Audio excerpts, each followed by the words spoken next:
The Workspaces function allows teachers to view students working on exercise questions and provide direct feedback. To view students' Workspaces entries, navigate to the required exercise questions in the interactive textbook. Select the History tab.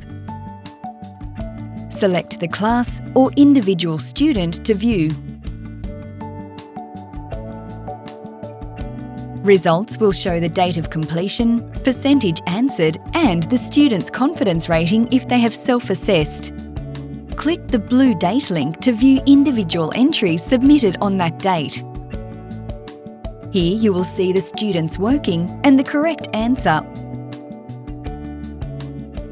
or suggested response. Click the plus sign to add feedback for the student. Click Save and the student will be notified that they have feedback from the teacher. You can also add feedback to a student's Workspaces entries through the Reporting function. Create an exercise or course report for a class or an individual student and drill down to their answers.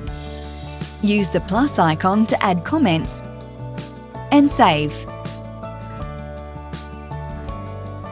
Teachers can choose to hide the Workspaces feature of the student interactive textbook if they don't want them to enter their workings for exercise questions directly into the interactive textbook.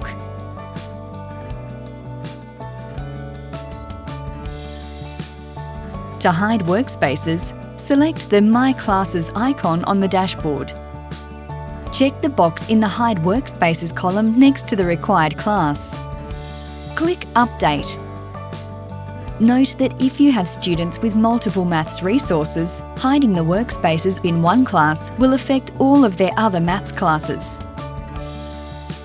Students can still view the answers to exercise questions and use the self-assessment tools with the Workspaces hidden by checking the Show Answers box.